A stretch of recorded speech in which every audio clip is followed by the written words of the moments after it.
Opportunity for us to come together and hear and learn of the word of truth that's given to us by the Most High God. All honor goes to the Father through the Son, whose name is Yahushua. In him lies the only hope for salvation. We know that it is obtained by grace through faith, not of works, lest anyone should boast, and given freely as a gift to all who obey him.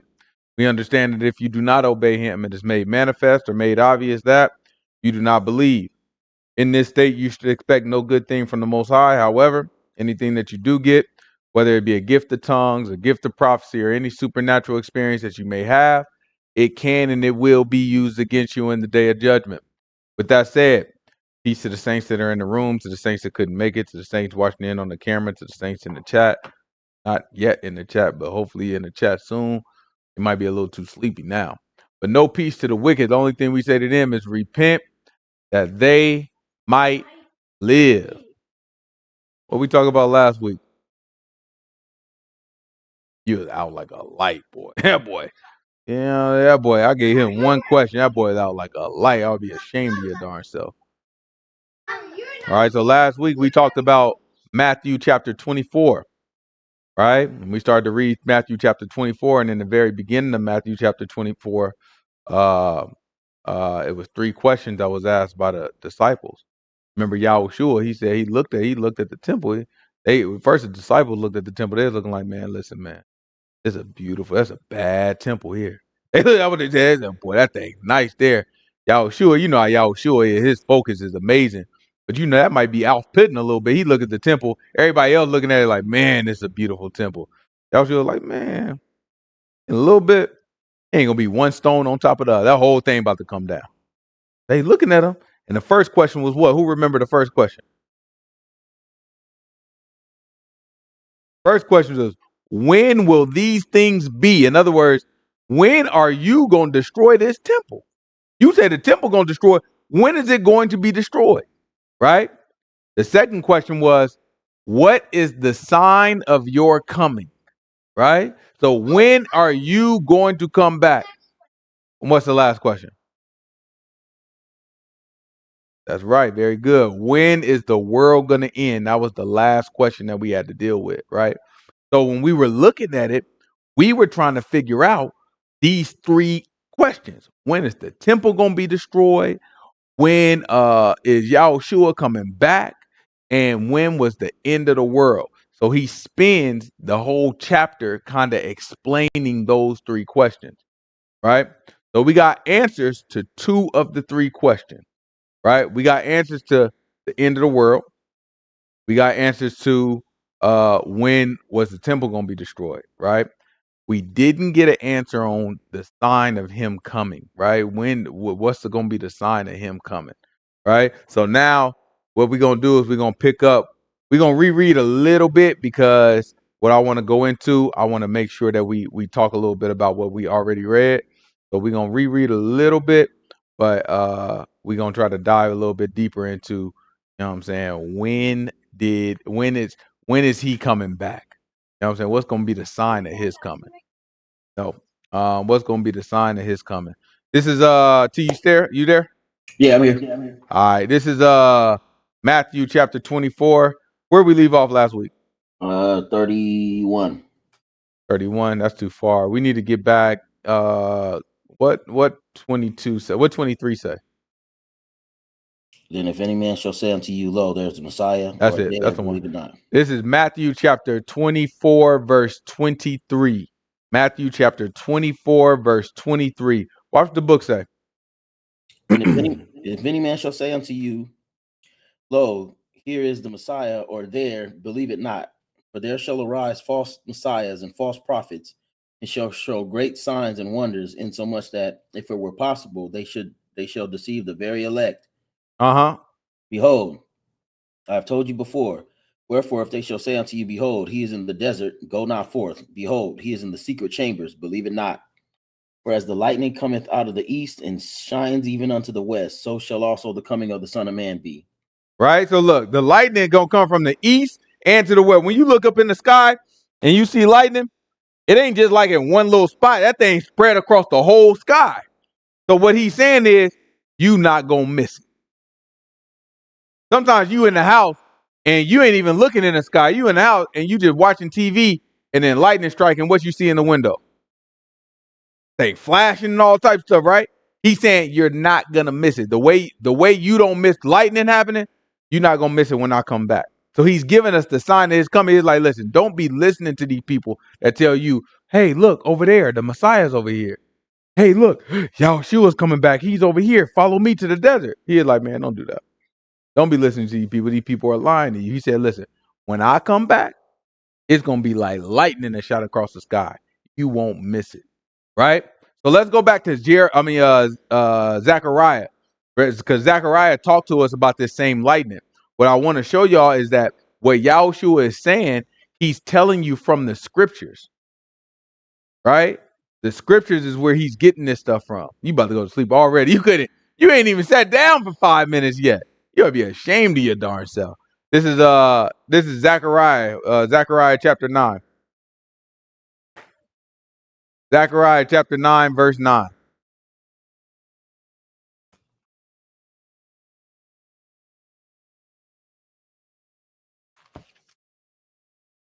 What does the book say? Rejoice greatly, O daughter of Zion. Shout, O daughter of Jerusalem. Behold, thy king cometh unto thee. He is just and having salvation, lowly and riding upon a donkey, and the coat of the foal of a donkey. And I will cut off the chariot from Ephraim, and the house from Jerusalem, and the battle bow shall be cut off. Right? So this is the temple being destroyed. Right? He said he's going to take our nation away. So he's saying we not going to be prepared for war because he's going to take all of our, he's going to take everything that we need to have war. He's going to take that away from us. Right? So he's making us unprepared for war. Right? Keep going. Watch this. And he shall speak peace unto the heathen, and his dominion shall be from sea to sea, and from the river even to the ends of the earth. As for thee also, by the blood of thy covenant, I have sent forth my prisoners out of the pit wherein is no water. Turn ye to the stronghold, ye prisoners of hope. Even today do I declare that I will render double unto thee. When I have bent Judah for me, filled with the bow with Ephraim. Look, he's going to take Judah, fill it with the bow of Ephraim, and then shoot us. Bow. He's going to use us to fight who? Watch this. And raised up thy sons, O Zion, against thy sons, O Greece, and made thee as the sword of a mighty man.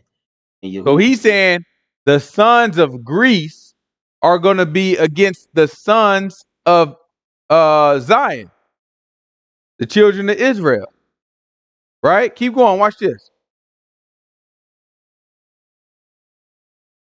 And Yahuah shall be seen over them, as his arrow shall go forth as the lightning.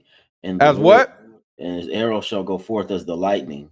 So this is what Yahushua was talking about. He's saying, listen, if they telling you, look over here, look over there, you know what I'm saying? Don't worry about it. It's just like lightning in the sky. You gonna see me.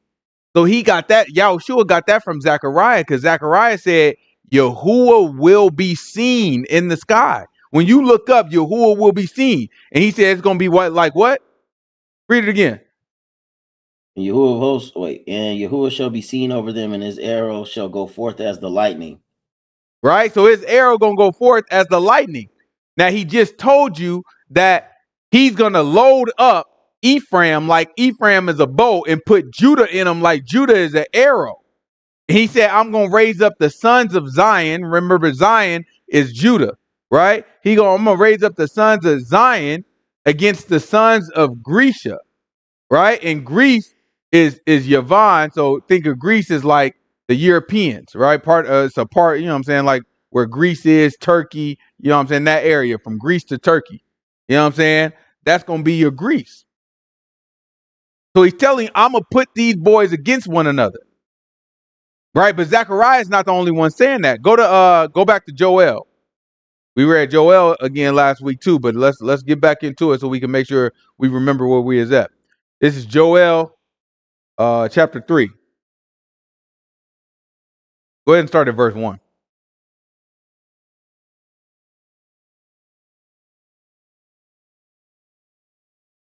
Right, this is Joel chapter 3.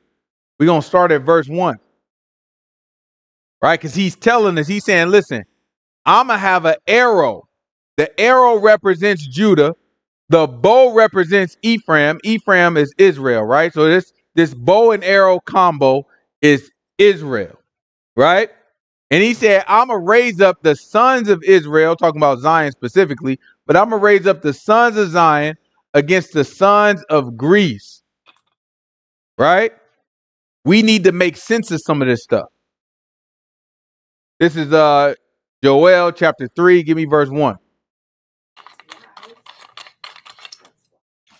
For behold, in those days and in that time, when I shall bring again the captivity of Judah and Jerusalem, I will also gather all nations and will bring them down into the valley of Jehoshaphat, and will plead with them there for my people and for my heritage Israel, whom they have scattered among the nations and parted my land.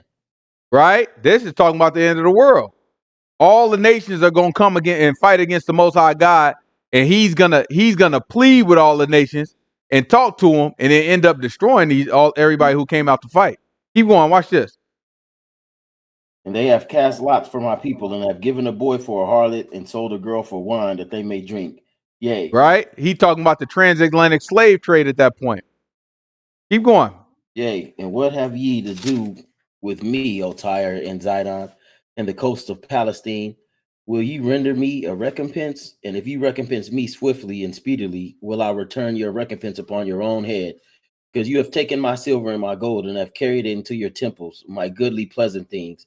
The children also of Judah and the children of Jerusalem have ye sold unto the Grecians, that ye You have might sold them remove to them who? far from their border. Who they sell them to? You have sold them to the Grecians, that ye may remove them far from their border. Right? So now the people that was around us, right? Remember the nations that was around us, right? We had Edom, right? We had Ammon, we had Moab, we had Tyre, right? We had Zidon, we had Damascus, right? We had a little further away, we had Assyria, right? Nineveh, the city of Nineveh, right? Babylon, Chaldeans, right? And then further from that, you had Elam, right? You have Persia, right? So you have all these nations that's around us. They're saying that the nation that was immediately around us, they sold us to the Grecians so that we could be moved far away from our borders. Keep going. Watch this. Behold, I will raise them out of the place where you have sold them, and will return your recompense upon your own head. And I will sell your sons and your daughters into the hand of the children of Judah, and they shall sell them to Sabians, to a people To far the who? off. Sabians. Right? That's talking about Saudi Arabia. So it's saying that now, in return, we will end up selling the Gentiles to the Sabians. These are all things that have yet to come. Right? This is yet to come. Keep going. For Yahuah has spoken it. Proclaim ye this among the Gentiles. Prepare war. Make up the mighty men. Let all the men of war draw near. Let them come up. Beat your plowshares into swords and your pruning hooks into spears. Let the Right? weak So this is what Yahushua was talking about last week when we talked about wars and rumors of wars. These people are going to raise up and want to fight against the Most High God before the end of the world comes. He's given us exactly the signs of what it's going to look like before the end of the world. And if you know the scripture, you can put these things together. Right? Hold that, right? Let's go to Daniel chapter 8. It's Daniel chapter 8, verse 1. Daniel gives us a series of visions. Right? The end of the world is interesting until you actually got to read about it.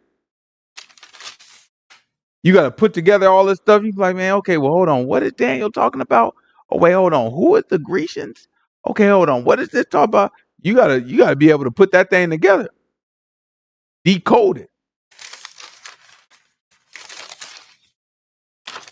This is Daniel chapter 8. Give me verse 1. In the third year of the reign of King Belshazzar, a vision appeared unto me, even unto me Daniel, after which appeared unto me at the first. And I saw in the vision, and it came to pass when I saw that I was in Shushan in the palace, which is the province of Elam. And I saw in a vision, and I was by the river Ulai. Then I lifted up mine eyes and saw, and behold, there stood before the river a ram, which had 2 horns, and 2 horns were high, but one was higher than the other, and the higher came up last. I saw the ram pushing westward and northward and southward, and so that no beast might stand before him. Neither was there any that could deliver out of his hand, but he did according to his will and became great. And as I was considering, behold, a he goat came from the west of the face of the whole earth and touched not the ground, and the goat had a notable horn between his eyes. And he came Right? So this goat was going across the face of the whole earth and didn't touch the ground. So it's just kind of floating over the ground. Right?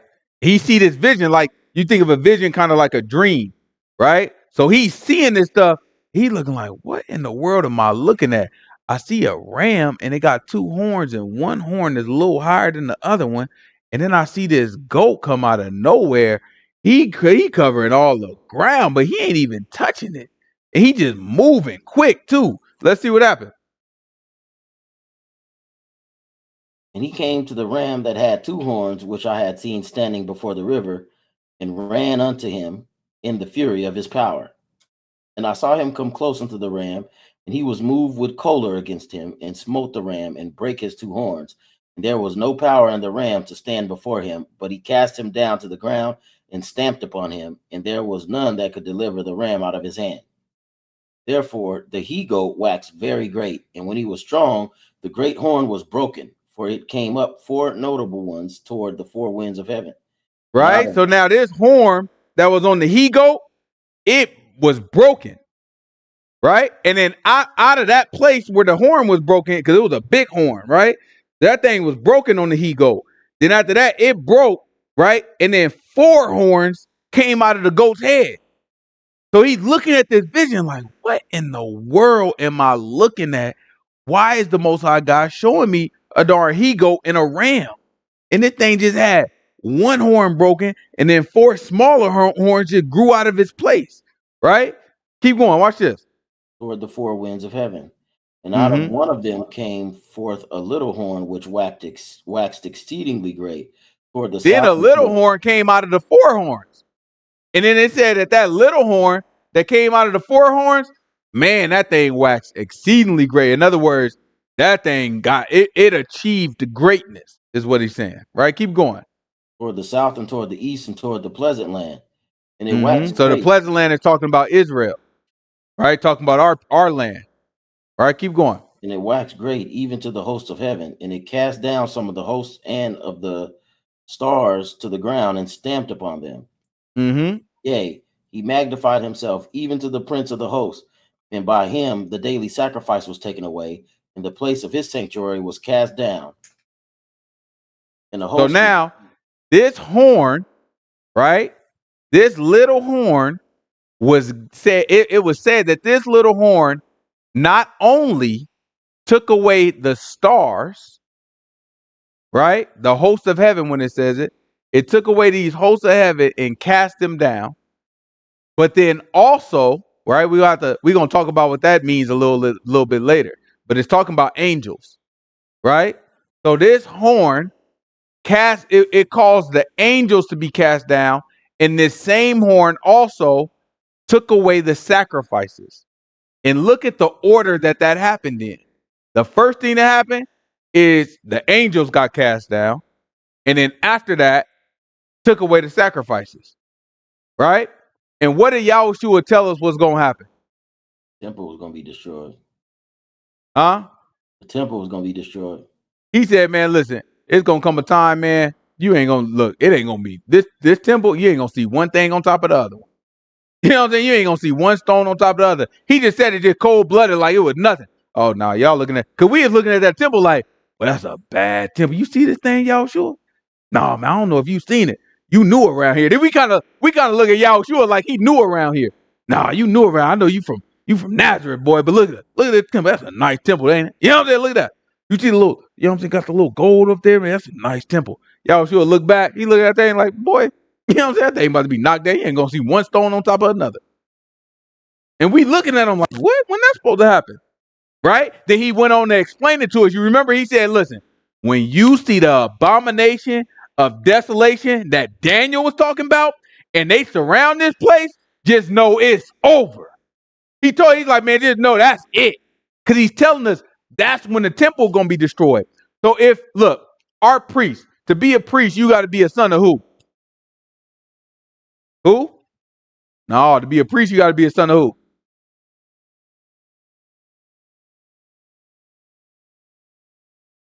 The person that owned the church. You got to be a son of Aaron. He talking to me about some Christian stuff, talking about the person that owned the church, right? You got to be a son of Aaron, right? And Aaron was a Levite, right? So you got to be a son of Aaron to be a priest, right? And then to be a priest after the order of the Most High God, you have to sacrifice at the tabernacle or the temple, right? When there's a temple, you got to sacrifice at the temple.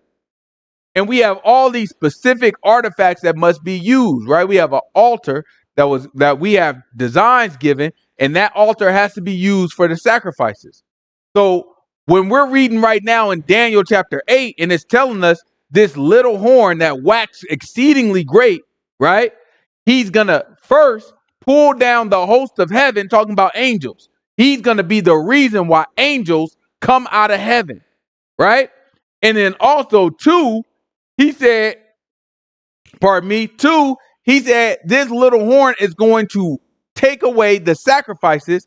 That's talking about taking away the temple, because if there's no temple, then now you can't sacrifice. So we have to ask ourselves, who in the world is this horn? Right? The time period, go to the very first, remember where we are right now, but go to the first verse. Watch what the first verse say. In the third year of the reign of King Belshazzar, a vision. So wait a minute. The third year of the reign of who? King Belshazzar. So King Belshazzar is not Nebuchadnezzar. We know Nebuchadnezzar took away the sacrifices, right? Nebuchadnezzar tore down the temple. He destroyed the temple for us. But that was way before Yahushua came. And now Belshazzar is after Nebuchadnezzar. He's like 2 kings after Nebuchadnezzar, right? So that means Daniel is saying the temple is going to be taken away again. Yahushua is saying in his time, and you see this temple? Oh man, that thing gonna be shut down. So we know a couple things. We know that the Romans are the ones who took away the temple in 70 AD. We got that on record. We got it in history. You can Google it. You know what I'm saying? 70 AD. The Romans came and they took away the temple. They destroyed it. I can't hear you. Your sound went away.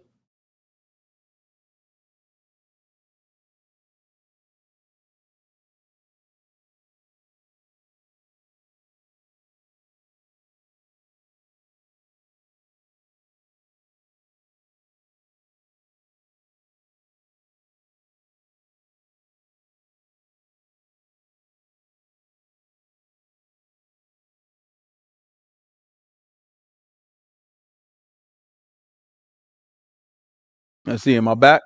Yeah. All right, my bad. So you see that the Romans are in place now. You can Google it, 70 AD, the Roman and the Roman War of Judah in Judah, and you're gonna see that they were going to war with us. They whooped us out, and then they destroyed our temple, and then took us as slaves, right? Just like the prophecy that we just read, right? So this is talking about the Romans. So we starting to line it up. But let's see how this prophecy is explained. This is what verse we leave off on? This is Daniel chapter 8. We're on 12.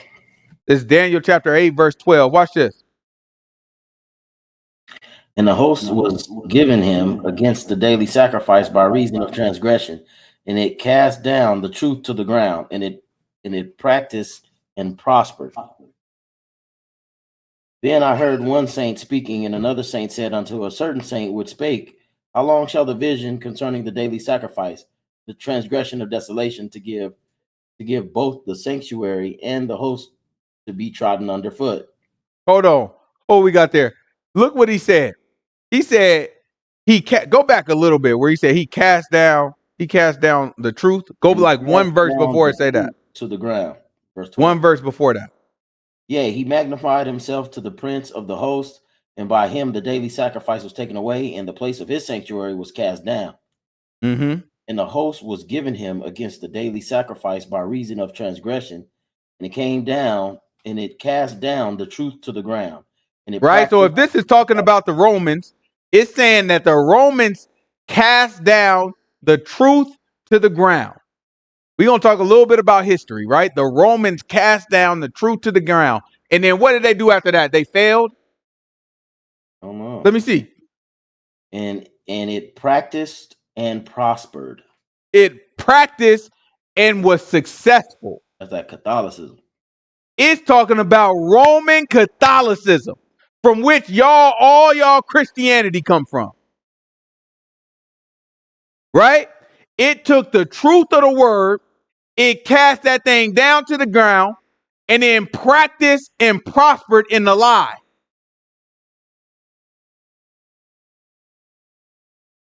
And from that, you get Protestant churches. Right? Catholic means universal. And it's universal because we gonna talk. Listen, when we get the revelation, we're gonna break all this stuff down, right? But all this is built on Babylon, right? Babylon is the nation that was universal, right? Everybody was on the same team. Everybody spoke the same language. Everybody tried to build this tower all the way to the sky so that they could. Brother made a good point. Brother told me, man, it looked like they were trying to avoid the flood. He said they built the tower because the flood covered the face of the earth, even up to the mountains. They wanted to build something high enough to avoid another flood. I said, you know what? That might be the best theory I didn't heard about the Tower of Babel. Now I was like, that one don't have that. A lot of stuff a lot of people say about the Bible, I'll be like, man, y'all just be making stuff up. But I was like, you know what? That might got some credence to it. I like that. You know what I'm saying? Brother said, look, they tried to avoid the flood, but we know specifically what the law say or what the book say. It say, listen, I told y'all to spread out, and y'all said, let's come together so that we don't have to be spread out. Right? That was in direct rebellion to what Yah commanded Adam and Eve, and subsequently commanded to Noah and his sons. Right? So the Tower of Babel was all about unification, right? Universal, bringing everybody together, but not according to Yah's word. In the same way, Roman Catholicism, it cast down the truth of the word, and then it practiced and prospered in a lie. But the whole idea was to be unified. That's what Catholic means, is universal, right? So just make this one religion that goes across everywhere. So that's why they kept spreading their religion and colonizing people and trying to make people subserve to Christianity. That's where Christmas come from. That's where Easter come from, because they took pagan traditions from different people that they conquered, and they said, you know what? You can keep your traditions, but you have to celebrate to Jesus Christ, right? And then now you got people setting up Christmas trees. You got to see people fastening them, putting lights on them, putting stars at the top. Where you think that star at the top came from? God? The star at the top of the Christmas tree, what do you think that represents? That's the darn sun god.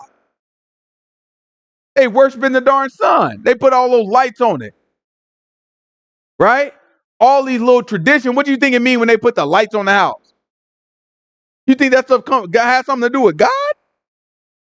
No, that comes from ancient pagan traditions trying to give signal to spirits. Right? But we look at this stuff and it don't mean nothing to us because we've never been taught none of this stuff. We've never been taught the correct way to serve the Most High God.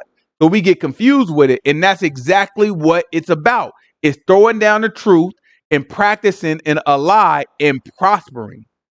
Right? That's exactly what the Romans did. Let's keep going though. What is that? It's Daniel chapter 8, verse what? Did I lose you? I'm still here. Oh, okay. It's Daniel chapter 8, verse what?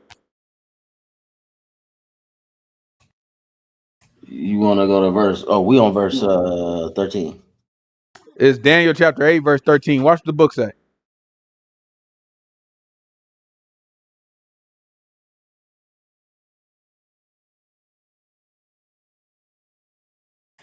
Then I heard one saint speaking, and another saint said unto that certain saint which spake, how long shall the vision concerning the daily sacrifice and the transgression of desolation to give both the sanctuary and the host to be trodden underfoot?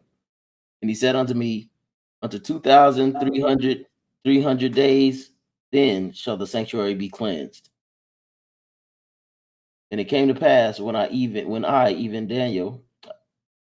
Daniel had seen the vision and sought for the meaning, and behold, there stood before me an appearance of a man, and I heard a man's voice between the banks of Ulai, which called and said, Gabriel, make this man to understand the vision. So he came near where I stood. And where he came, I was afraid and fell upon my face. But he said unto me, understand, O son of man, for the time of the end shall be the vision. He said the time what? The time of the end shall be the vision. He's telling them, understand what you just saw will be the time of the end. But what we just read, right? What we just read talked about something that happened 2,000 years ago. That wasn't the end. But notice that it said the truth will be thrown down, right? It will be practiced and it will prosper. It's talking about this is going to continue until the end. But watch this. Keep going.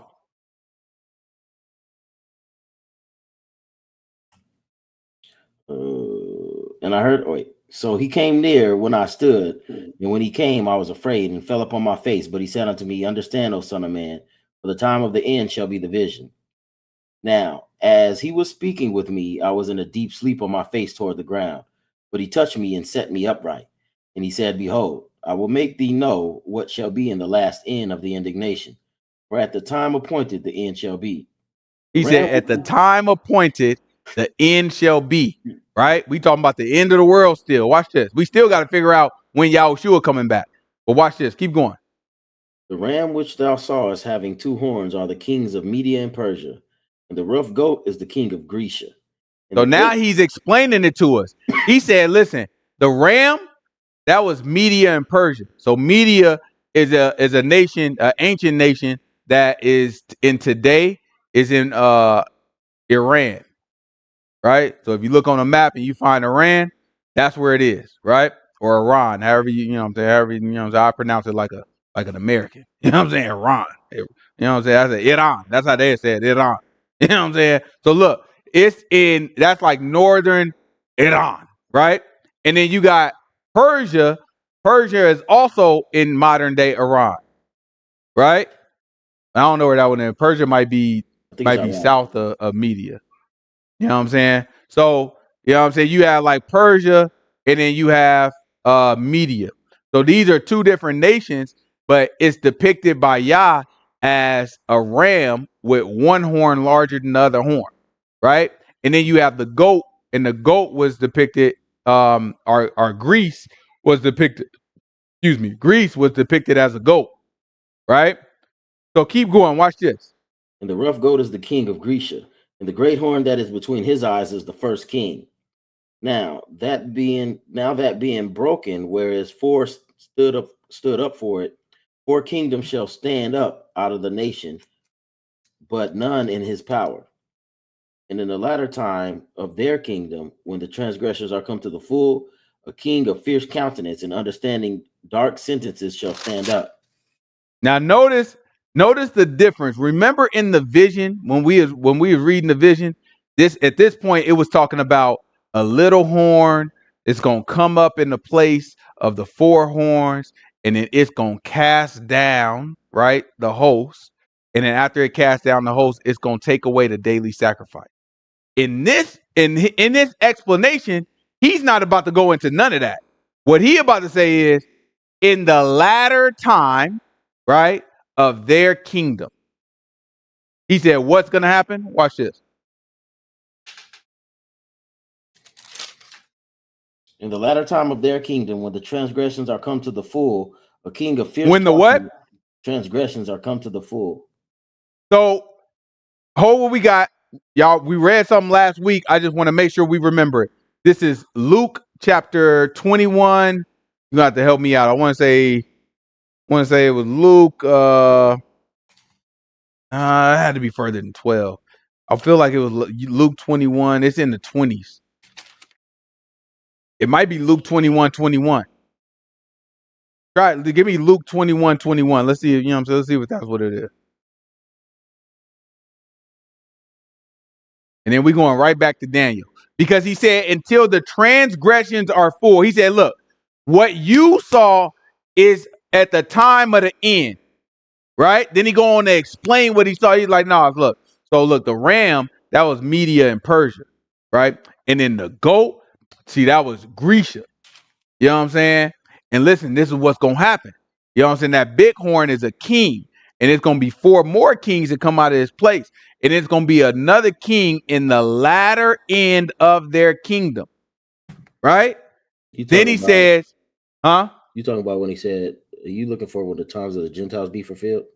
Yep. It's not verse 21. What verse is it? You don't see it? 21? I mean, you sure it's in Luke 20? Oh, wait. You said 21:21. Hold on. Yeah, Luke 21:21.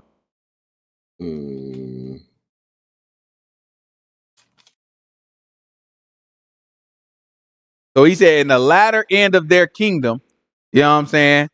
That's where the little horn gonna be. Right? Then he goes on to talk about what the little horn is gonna do.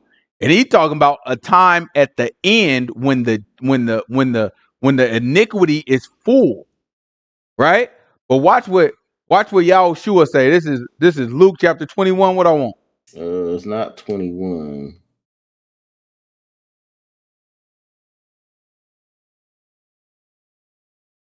It gotta be around there somewhere. Give me 20. It ain't nowhere near 21.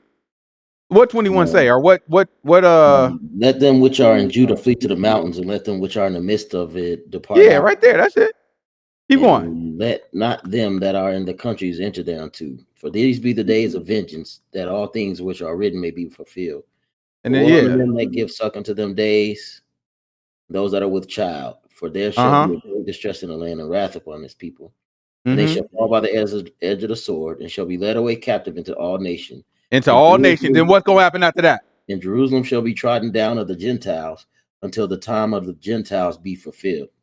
Right? So he said, look, the time of the Gentiles has to be fulfilled. Right? It's talking about the iniquity of the Gentiles. Let's go back. This is Daniel chapter 8. Right? So when Daniel is telling you, when the angel is telling Daniel, you know what I'm saying, this is going to happen. You're going to have this little horn. He going to pop out. This little horn is a king, but he comes in the latter end of their kingdom. When he's saying their kingdom, is talking about Greece. We've already established, according to history, what the Bible is calling Greece. That is what we know as to be Rome, but it's also what we know as to be Alexander the Great. Alexander the Great, he took over all this stuff. So look, this is how it play out. The first country that took over us, or the first country that we talking about right now that took over us, was Babylon, destroyed our temple. And after that, the Medes and the Persians took over. That's all in the book of Daniel. After they took over, Alexander the Great came. The book was closed at that point. The Old Testament was closed. There wasn't no prophets, right? But Alexander the Great, you can read about him in history. He took over. He started in Greece, right? He knocked off Rome, right? Knocked them boys off real quick. Then he started going east. And everything that he saw, he slaughtered. He took over Egypt. He took over Persia. He took over the Medes. He took over Babylon. He took over Elam. And then once he got to Elam, then he started slowing down a little bit. And then he died of some sickness, right? He had no kids. So all his generals split up his kingdom because they all wanted to take over. So they split it up into 4 parts. If you read history, some of them will try to make the case that he split it up in 5 parts. But the major ones was 4 parts, right? The ones that really had power was 4 parts, right? So he split it up in 4 parts. Then after they split it up in 4 parts, you know what I'm saying? That's when You had two of those kings, one in the north, one in the south, one over Egypt, and one like in the Turkey area, and they start fighting each other. And it just so happens that where they meet is right in our land in Israel. And so they was fighting, they was fighting, they was fighting. All this happened right before Yahushua came. And then the Romans took over. The Romans started to get their strength up, and then they took over. All these people are of the same people, right? They're all considered by the book Yavan, or how it's translated Grecians or Greece, right? They're all the exact same people. Are they all not the exact same people, but they all come from the same people. They all come from the same Gentiles. Oh, we got grab Genesis chapter 10 for me. It's Genesis chapter 10. Give me verse 1.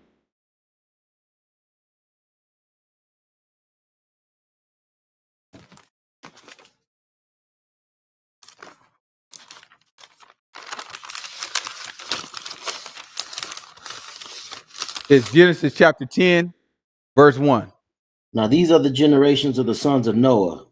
This is Shem, all the way back. This is where the nation started. Remember, the whole world got flooded. And then you had a boat and on this boat, you had two of every animal, except for the clean animals where there was 7, right? But you had two of every animal. And then you had 3 sons who also had a wife, and you had Noah and his wife. So you had 8 human beings on this boat and a bunch of animals. They got off of the boat and they had to populate the whole world. So this is Genesis 10 telling us about how the world was populated. So what do we read? This is Genesis chapter 10, verse 1. Let's see. now these are the generations of the sons of Noah, Shem, Ham, and Japheth. And unto him were sons born after the flood. The sons of Japheth, Gomer, and Magog, and Medai, and Javan, and Tubal, and Meshach, and Tiras. And the sons of Gomer, Ashkenaz, and Riphath, and Togorma. And the sons of Javan, Elisha, The sons of who? Elisha and Tarshish. Go back. The sons of who? Javan or Javan. Right? Where it say Yavan or Javan, it's spelled with a J in the Bible, but it wasn't no J, so it would have been pronounced with a Y, Yavan, right? So Yavan, right, is translated, if you look at the ancient name for the people of Greece, they were called Ionians, right? That's how they pronounce it. We pronounce it Yavan. We pronounce Yavan. They called it Ion, right? And then they, you know what I'm saying, when you refer to them as a people, it's Ionians, right? But they called it Ion, right? And we called it Yavan. Same word, right? It's just that we pronounce it in Hebrew, they pronounce it in their language, right? So the people of Yavan, you can look all this stuff up. This is the same people they call Ionians. You can look up Ionians. This is the people of Greece, or the people in that area, right? So these people are the sons of Yavan. When we read Yavan here, the same word is where it's translated as Greece other places in the Bible. So when you read Greece and Yavan, you're actually reading the exact same Hebrew word. So it's the same thing. So when you see Greece, think Yavan. When you see Yavan, think Greece, right? This is what it's telling you. This is what it's talking about. I want y'all to see who these people are. Keep going. And Tarshish and Kittim and Dodanim. By these were the isles of the Gentiles divided in their lands, everyone after his tongue, after their families and their nations. These are the isles of the Gentiles. So when we think of Europe, this is where they came from. They came from all these sons of Japheth, right? And one of Japheth's sons is Yavan. And Yavan is now prophesied to be the people that's going to knock over our temple and bring stars down to the ground. And we're going to talk about that when we get to Revelations a little more. But it's going to bring stars down, or the angels down to the ground, right? And it's going to knock over our temple, and it's going to stop the daily sacrifice, right? And then at the latter end of their kingdom, something crazy is about to happen. Some interesting person comes at the latter end of their kingdom. Let's go back to Daniel 8 and let's read about it. It's Daniel chapter 8. What we leave off? Verse 14, 15? 24. I mean 22. 20, 23? Daniel chapter 8, verse 23, you sure? Yep. Okay, this is Daniel chapter 8, verse 23. Watch this.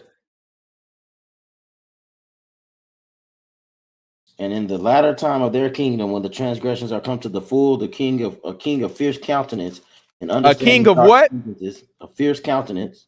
So when the transgressions are come to the full, or in other words, when the times of the Gentiles, right? Because that's what it said in Luke chapter 21. It said it's going to be trodden. Israel will be trodden underfoot until the times of the Gentiles are fulfilled.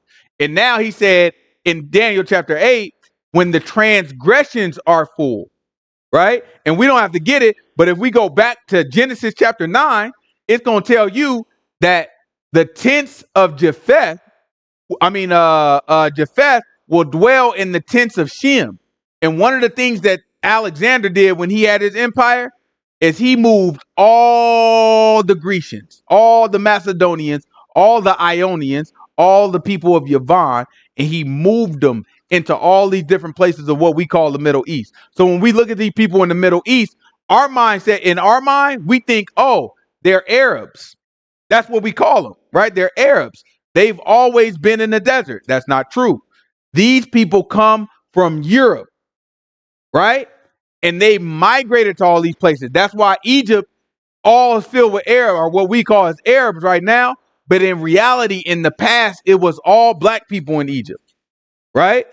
But what happened is they took over. Well, they didn't just take over that. They took over Israel. The people that's in Israel right now are what so-called Arabs, but they're really from Yavan, right? The people that's in Persia, the people that's in all these different places are Yavan. And a lot of the nations that were originally there were actually descendants of Shem. So all of these places are being just taken over by people from Yavan, just like the scriptures say, right? But then you come in the latter end of Yavan's kingdom, right? You have a king of dark countenance, or fierce countenance, right? Yeah. Fierce countenance. Watch this. Well, a fierce countenance and understanding dark sentences shall stand up. He understands what? Dark sentences. What you think that means?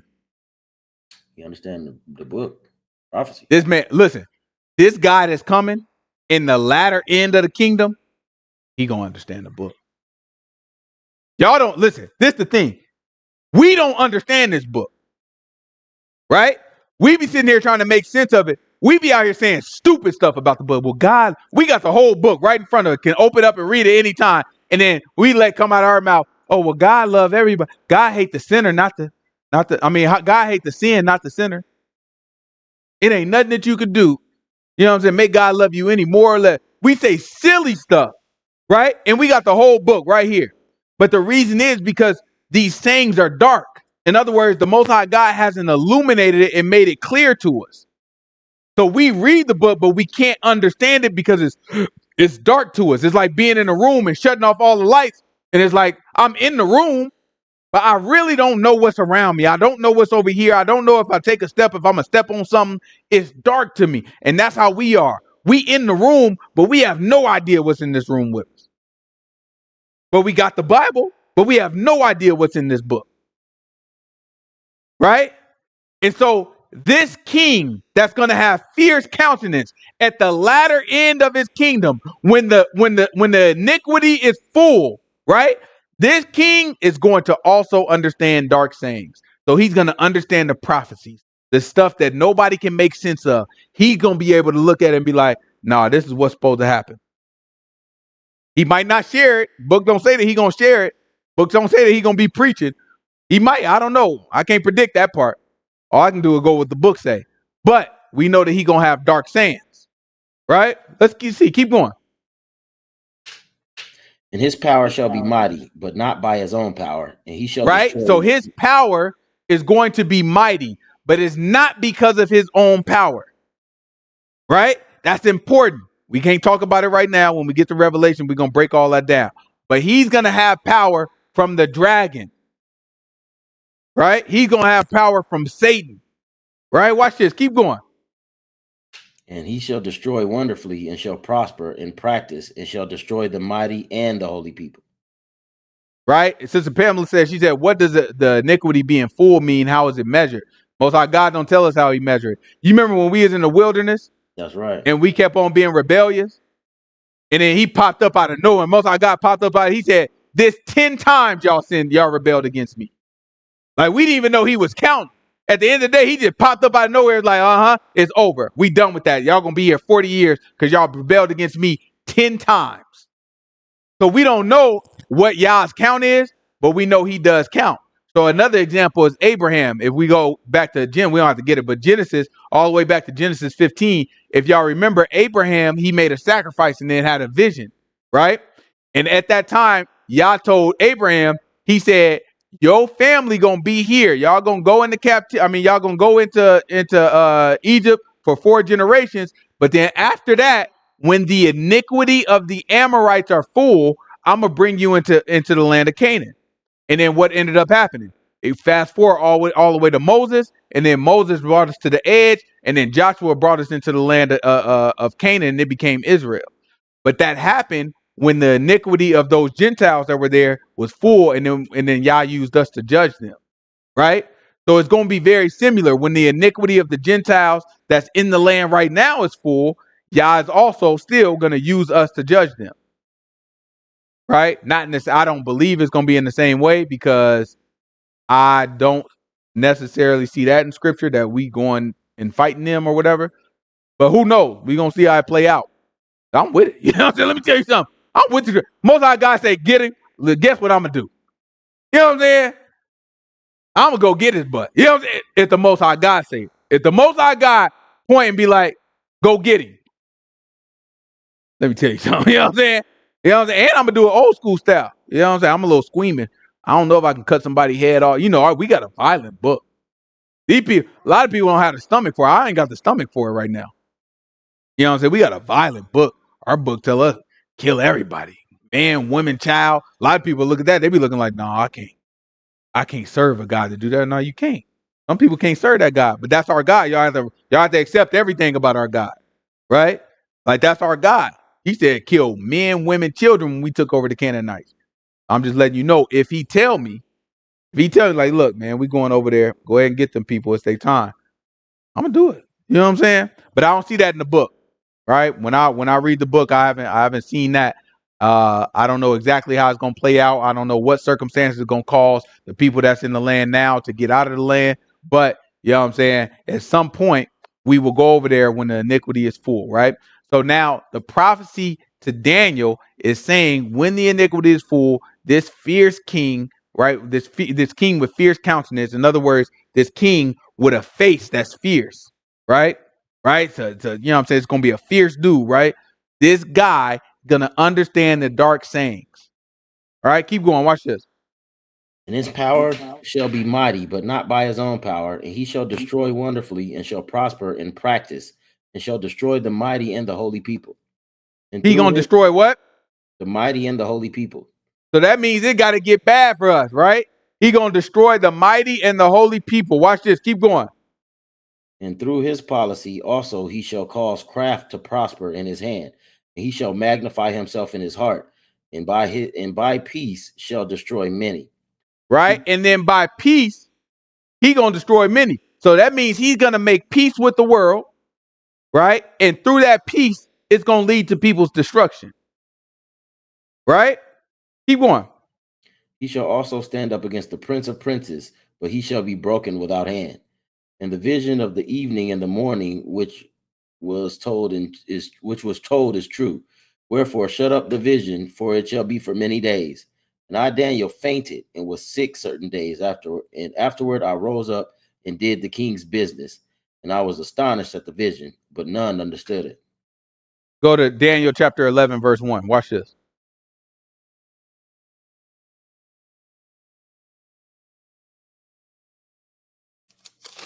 It's Daniel chapter 11, verse 1.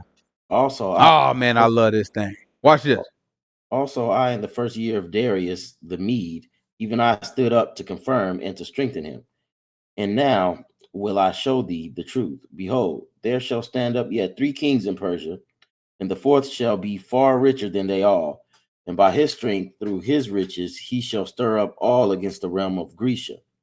And the mighty king shall stand up that shall rule with great dominion and do according to his will. And when right? he So he's talking about Alexander the Great. He's like, listen, he's right now, right? Remember, we went through a transition. First, it was Babylon, King Nebuchadnezzar.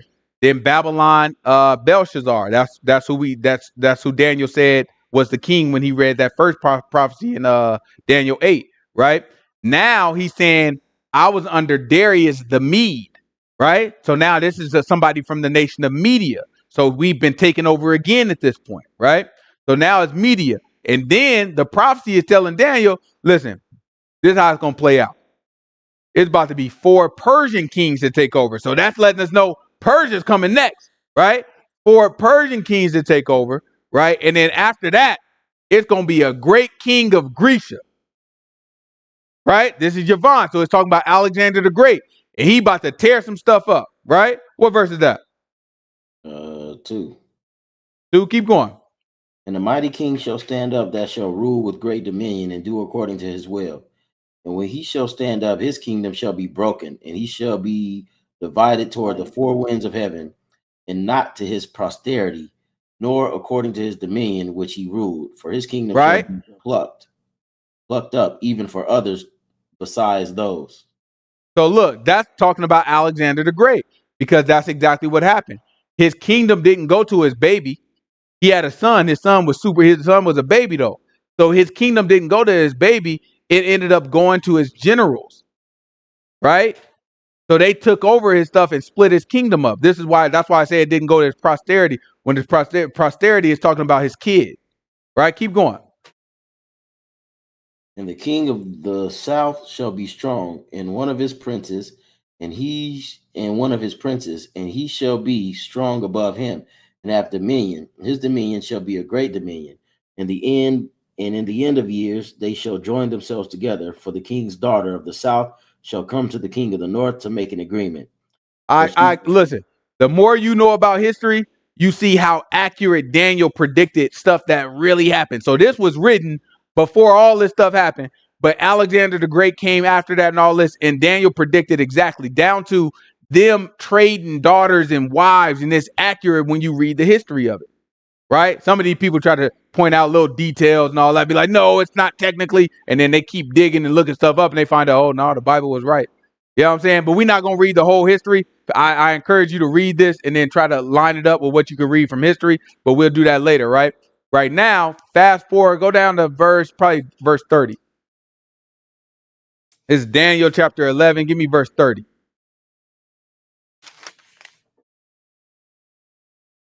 For the ships of Chittim shall come against him, therefore he shall be grieved and return and have indignation against the holy covenant. Right? So now Chittim is a island that's in the territory of Yavan, right? In the territory of Yavan. So Chittim is a place that's referencing Rome, right? So Chittim came and it did what now? Read it again. For the ships of Chittim shall come against him, therefore he shall be grieved and return and have indignation against the holy covenant. So shall he do. He shall even return and have intelligence with them that forsake the holy covenant. And arm. So look, when they say intelligence with them that forsake the holy covenant, this is talking about stuff that's already happened, right? This is talking about when Rome is about to conquer Greece, right? When Rome is taking over the the empire of the Greeks, right? And the empire of the Greeks is the empire, the remaining empire of Alexander the Great, right? So when Rome started to take over after Alexander the Great's, empire was split up to its 4 generals, you know what I'm saying? It's saying that there was some intelligence. In other words, we had Hebrew people that were traitors that were feeding information to the Romans and to the Greeks. But watch this. An arm shall stand on his part, and they shall pollute the sanctuary of strength, and shall take away the daily sacrifice, and they shall place the abomination that maketh desolate. And such as. So that's what Yahushua was talking about. And this is talking about how the Romans destroyed our temple. This is exactly what Yahushua was predicting. I just want to show y'all how it goes full circle, right? Keep going. And such as do wickedly against the covenant shall be corrupt by flatteries. But the people that do know their God shall be strong and do exploits. And they that understand among the people shall instruct many. Yet they shall fall by the sword and by flame, by captivity, and by spoil many days. Right? Many days. It's going to go on for a long time, he said. But that's talking about the disciples, right? So the disciples, they going to understand and they going to teach many. So they start teaching Gentiles. This is where the gospel was and all that. So they teaching Gentiles and this stuff is spreading. But these boys going to go into captivity. That's how we ended up in Africa. That's how we ended up in all these different places. They're going to go into captivity, and that equals slavery for us, right? Keep going. Now, when they shall fall, they shall be hoping with a little help, but many shall Okay. come to them with flatteries. And some of them of understanding shall fall to try them, and to purge, and to make them white, even to the time of the end, because it is yet for a time appointed. Right? So he's saying that it's going to go from that time until the end that our people will be falling. Right? From the time to the end, our people will be trodden down and fallen and knocked off and killed. Right? It is still happening till this day. Right? Keep going. Watch this. And the king shall do according to his will, and he shall exalt himself and magnify himself above every god, and shall speak marvelous things against the God of gods, and shall prosper till the indignation be accomplished. For that is determined shall be done. Neither shall he regard the God of his fathers, nor the He desire said, of women, neither shall he regard the God of his fathers. It's telling you something, right? Keep going. nor the desire of women, nor What's the regard God of the Romans fathers? with the like Zeus and all of them. Jupiter, right? Zeus. I think Zeus is Well, equivalent to Jupiter. that's Greek, yeah. You know what I'm saying? Or Saturn, maybe. I don't know. I gotta remember. You know what I'm saying? I think Jupiter was the big god. You know what I'm saying? I think that was the big one. You know what I'm saying? And you got Saturn. So all the planets, they was named after the Romans. You know what I'm saying? The Roman gods, they named the planets after them. Right? So he's not gonna regard that stuff.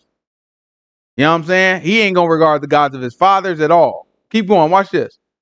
Nor the desire of women, nor regard of any god. For he So shall this guy is not gonna have any desire of women. So he either gonna be a funny bunny, you know what I'm saying, or he just gonna be a eunuch, right? He don't mess with nobody, right? It's gonna be one of the two, right? Keep going. for he shall magnify himself above all. But in his estate shall he honor the God of forces, and a God whom his fathers knew not shall he honor with gold, silver, and with precious stones and pleasant things. Right? So now it's gonna be a God that his father didn't know, and he gonna honor with gold and precious things. Pay attention, because who knows, right? It's not gonna be a God that his fathers knew. Right? So you have to think about, okay, if this is the Romans and we think about stuff in the past, what gods did the Romans deal with? Well, they dealt with Jupiter and they dealt with all that, right? The Greek gods and the Egyptian gods, they got transferred. They dealt with all those. But what other gods did the Romans deal with? What about Roman Catholic Church? What about Christianity? The God that this guy's gonna deal with in the future when he comes, this is the man of sin that Daniel is telling us about, right? This is the Antichrist or the man of sin, or you know what I'm saying, the son of perdition. Those are all different words that the Bible used to describe him, right? So when he comes, right, he's not gonna be no darn Christian.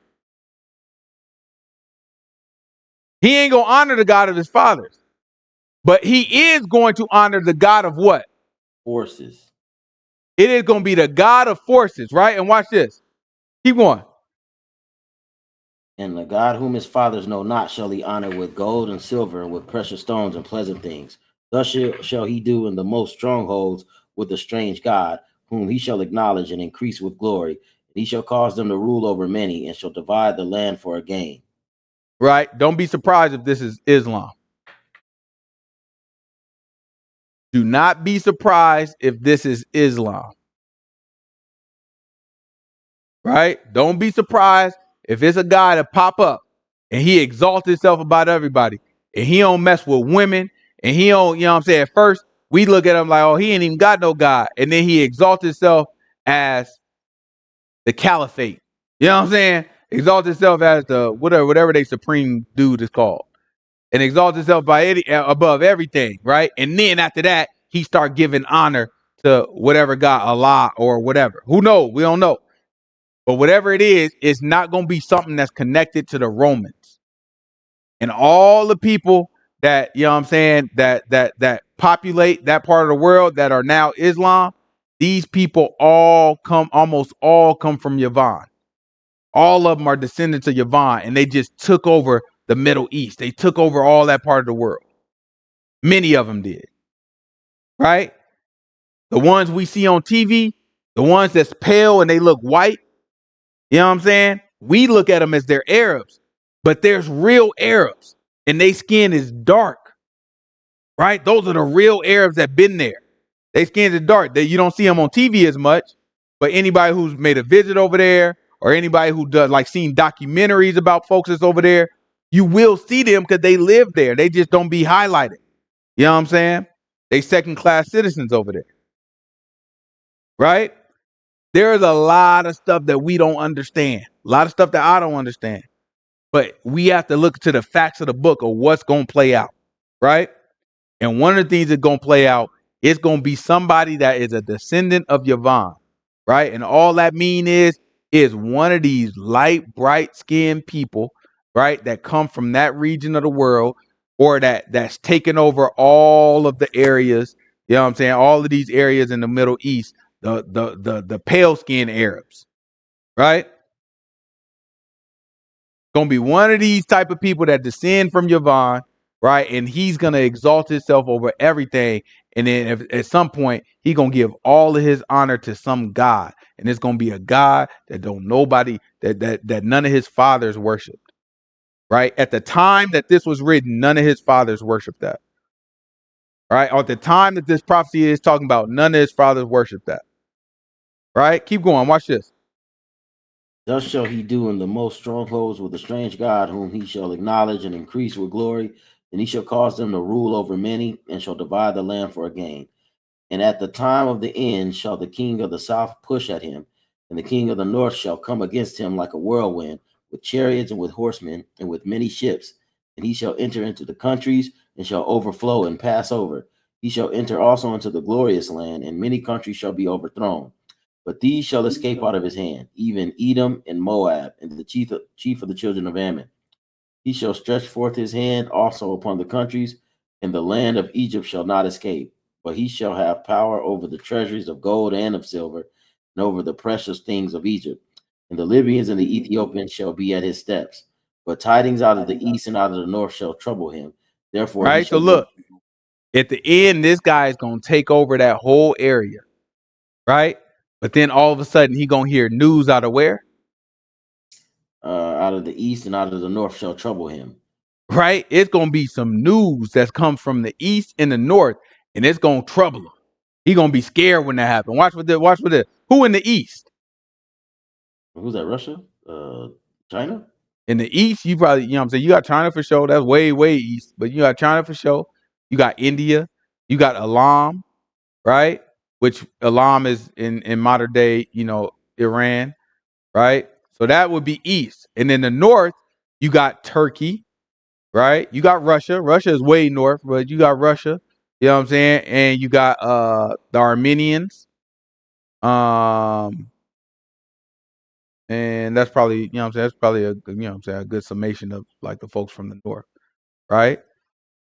And depending on how you look at it, Iraq might be north, right? So it's like that's the east and the north. Somebody from the east and the north, they gonna come and he gonna hear about them and he gonna be spooked. He gonna be looking like, oh, I don't know about that. You know what I'm saying? I don't know about that. All right, keep going. Watch this.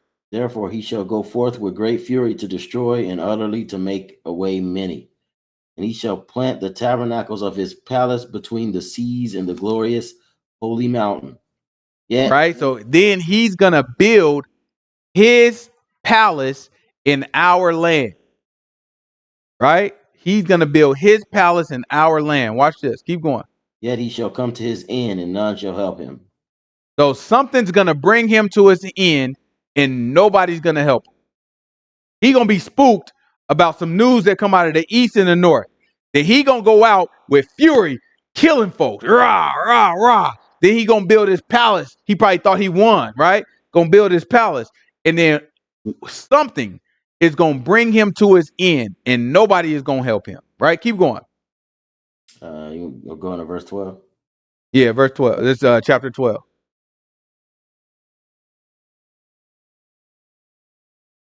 And at that time shall Michael stand up, the great prince which standeth for the children of thy people, and there shall be a time of trouble, such as never was since there was a nation, even unto that same time. And at that time thy people shall be delivered, every one that shall be found written in the book. And many of them. Look, he said it's gonna be trouble for everybody, right? So it's gonna be trouble like we ain't never seen before, right? It's gonna be trouble, and at that time, our people are gonna be delivered. It's gonna be plagues hitting the whole world, but our people are gonna be delivered. Most High God gonna call us out of all these different nations, right? And he gonna bring us in, and he gonna say, "Okay, look, this is what we about to do." Right? And he gonna walk us right into the land after he destroyed this man and destroyed the people that's there, or did whatever with the people that's there. He gonna bring us into the land and we gonna live there, right? But watch this. Watch what he say here. Many of them that sleep in the dust of the earth shall awake, some to everlasting life, and some to shame and everlasting contempt. And this is talking about the resurrection. And they that be wise shall shine as the brightness of the firmament, and they that turn many to righteousness as the stars forever and ever. But thou, O Daniel, shut up the words and seal the book, even to the time, because it's about to happen tomorrow. Even to the time of the end. This is what happens at the time of the end, right? So now let's jump back. This is Matthew chapter 24. You know what I'm saying? Matthew chapter 24. Give me verse what we leave off on. We didn't get to Matthew 24. Wait. 27. Yeah, we did. Matthew chapter 24. That's where we started. 27. And yes, Sister Pamela, that's where this is when we go back to the land, right? So when the Most High, think of it like Exodus, right? So you know how we was in captivity, Moses led us, you know what I'm saying, to the border. Joshua took us into the land. So think of that same type of setup, right? Most High God is gonna call us from so instead of just calling us from Egypt, He gonna call us from all nations where our people were, and then we're gonna march ourselves through the wilderness, and we're gonna end up going into the land of Israel, and then that's when the third temple is built. We'll talk about that when we talk about Ezekiel. But Ezekiel tells us about a temple, and it's a temple that we have not seen yet. So that's where that's where we end up building the temple that Ezekiel prophesied. And we'll go into more detail about that at some point. But yeah, this is where that third temple is built. Is Matthew where we leave off at? 27. And no, the I don't believe that the palace that the man of sin, the man that we are reading about in Daniel chapter 11, I don't believe his palace is our temple. I don't have anything that tell me the palace that he builds is our temple.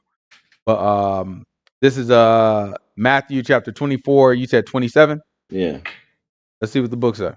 For as the lightning comes out of the east and shines even unto the west, so shall also the coming of the Son of Man be. For wheresoever the carcass is, there will the eagles be gathered together. Mm-hmm. Immediately after the tribulation of those days shall the sun be darkened, and the moon shall not give her light. Right. So now notice that what we just read in Daniel chapter 12 said, man, it's going to be a trouble. It's going to be times of trouble such that you have never seen before. Right. So now Yahushua is telling us immediately after the tribulation of those days, what's going to happen? The sun shall be darkened, and the moon shall not give her light, and the stars shall fall from heaven, and the powers of the heavens shall be shaken.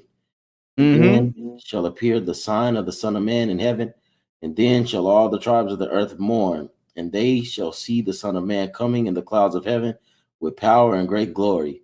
And he shall send his angels with a great sound of a trumpet, and they shall gather together his elect from the four winds, from one end of heaven to the other. Man gonna pop up in the sky. Everybody gonna be crying when they see him.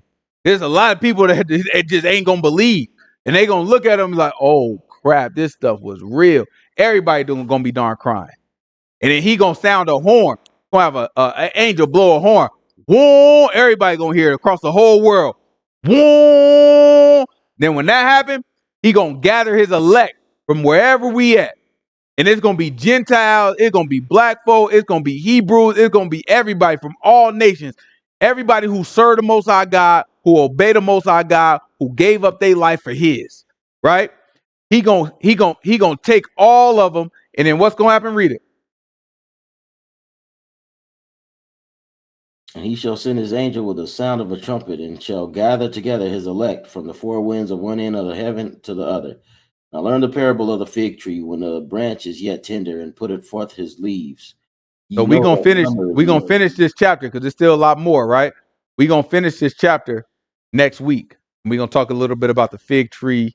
And we're gonna, you know what I'm saying, talk about a few other things, right? But I want y'all to get that. He answered the last question there though. He said, what, remember, the three questions was, when is this gonna happen? Talking about the temple being destroyed. He answered that with the abomination that make it desolate, right? Then he also the second question was, what's the sign of your coming? You know what I'm saying? And so I'm sorry, yeah, the second one was, what's the sign of your coming? He just answered that one for us, right? The sign of his coming is gonna be, look, you know what I'm saying? You're gonna hear a trumpet blow, you're gonna see signs in the air, everybody gonna be crying. That's me, I'm here, right? And then it said, when should the end of the world be? And he answered that question before when he was talking about what comes before the end of the world, right? When it comes to, it's gonna be wars and it's gonna be rumors of wars, and nation gonna rise up against nation, everybody gonna be cold in their heart, yada yada yada, right? So he is telling us about that. That's gonna be the end of the world.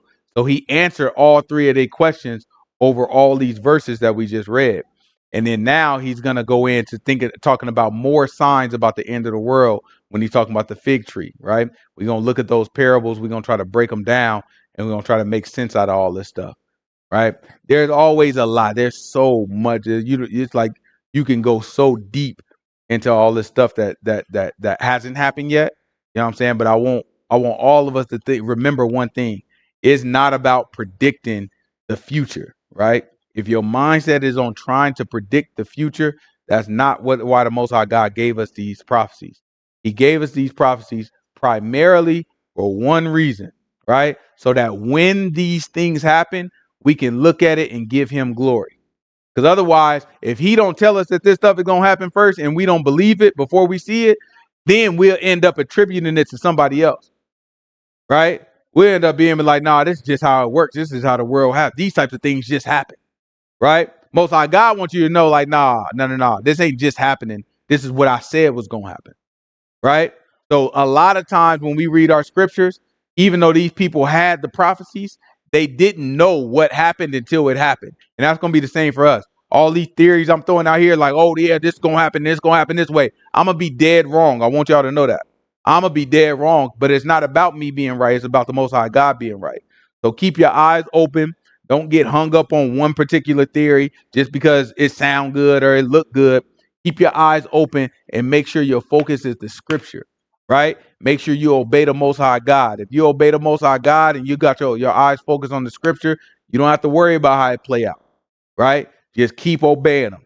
You're going to fall exactly where you're supposed to fall if you keep obeying them, right?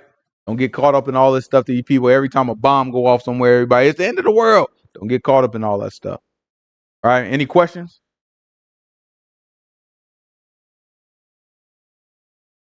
If you got any questions, it's the phone number is right there. The email address is right there. Because I'm about to shut down the chat. But feel free to reach out to us. We'd be more than happy to answer your questions. And other than that, I'll see y'all on the fellowship call. I'll talk to y'all on the fellowship call tomorrow. Actually, we might need to make it a little later, but I'll send something out. Yeah, Sabbath peace. Appreciate y'all.